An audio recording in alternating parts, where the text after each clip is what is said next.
Now we've reached our very last stitch, the French knot. Now, French knot can sometimes have a bad rap for being difficult, but I promise you, with a couple of helpful tips and tricks in this tutorial, you are going to nail the French knot.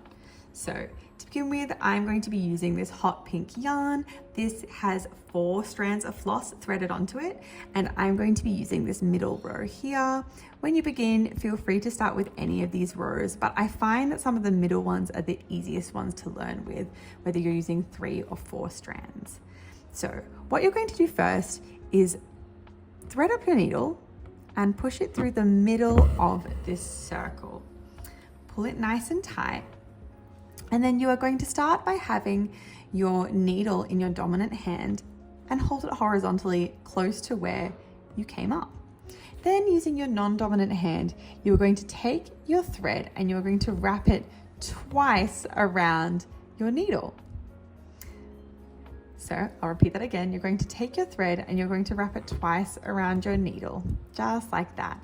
Now you want to keep the tension in this hand. For example, in this case, I'm using my left hand. You want to keep the tension just right so that you can move your needle up and down, but that it's not becoming loose and your loops are falling off your needle. So twist it twice and make sure you have the right amount of tension on your needle.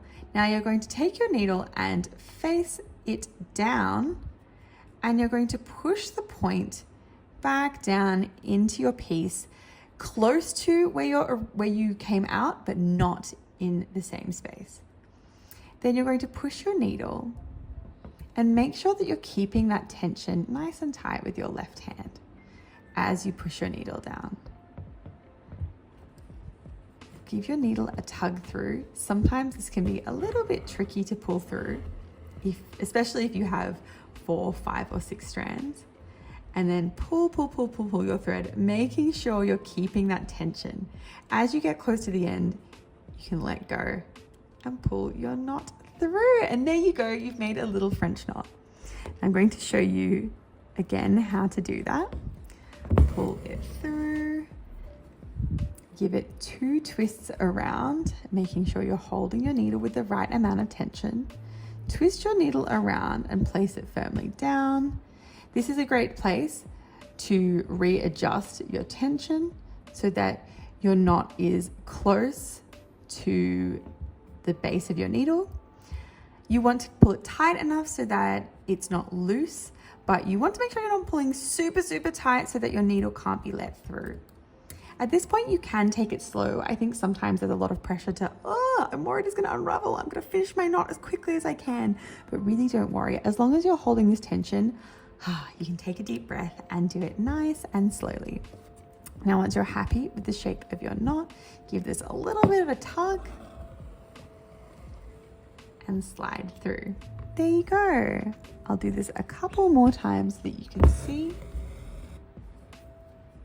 Twist around and go through. Now you can actually experiment with your French knot on how many twists you do. Some people like to do 3 twists, some people like to do just 1, and that will impact the size of the knot that you create. Personally, I think 2 twists is easier, especially if you are learning, because it creates a big enough knot that it has some impact on your piece. You know, it looks really beautiful and textured. However, it's not so big that it becomes really hard to pull your needle through. And if you're twisting 3 or 4 times, it can be really tricky to pull that needle through, and that can get you a little bit nervous.